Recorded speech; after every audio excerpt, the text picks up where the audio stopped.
the film Lovely Molly, Molly Reynolds goes from a cheerful newlywed to a woman capable of violent and vile acts.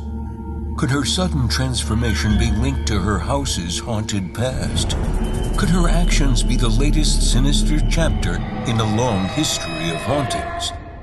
In this series, we will explore the roots of Molly's horrifying transformation.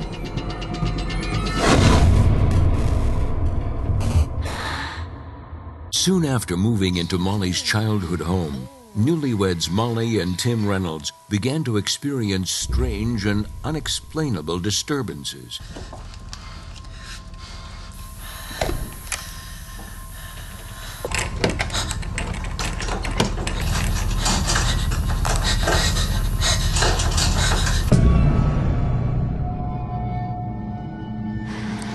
It's an ordinary house, but Jesus Christ, it scares you shitless.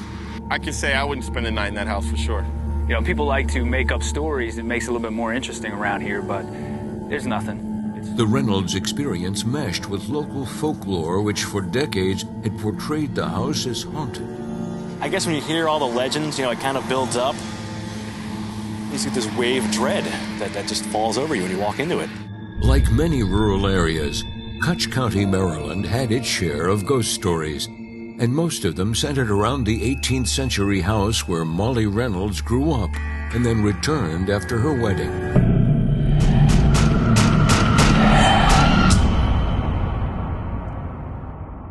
From the beginning, Dublin House, as it was first known, had been scarred by episodes of madness, murder, and evil.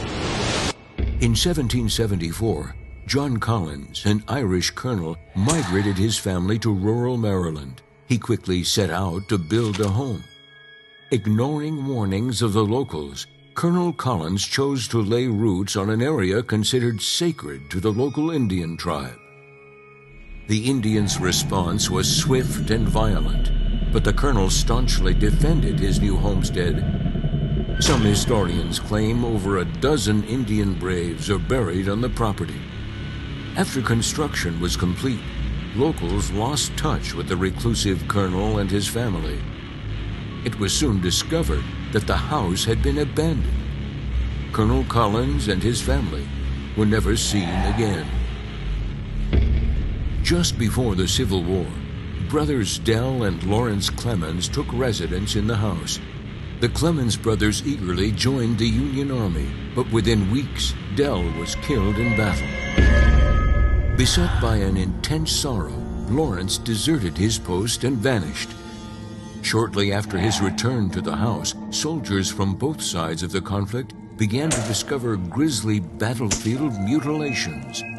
Limbs removed, entrails strewn about, mysterious symbols carved into bodies.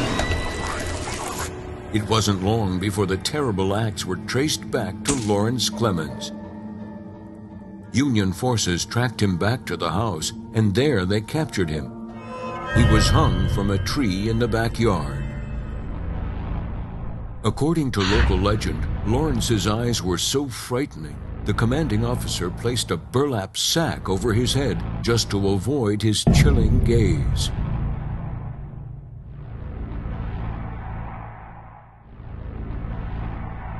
Less than a year later, a group of Confederate troops arrived at the now abandoned house, making camp in the surrounding woods and using the home itself as a headquarters. In one of the most mysterious events of the Civil War, the entire Confederate detachment vanished. A Union patrol passing through the area found the camp intact, the detachment's supplies left behind, with no signs of a struggle. Like the colonel and his family years earlier, the Confederate troops seem to have vanished into thin air. Whether it be madness, the will of an evil house, or demonic possession, the film Lovely Molly portrays a harrowing descent into unspeakable violence.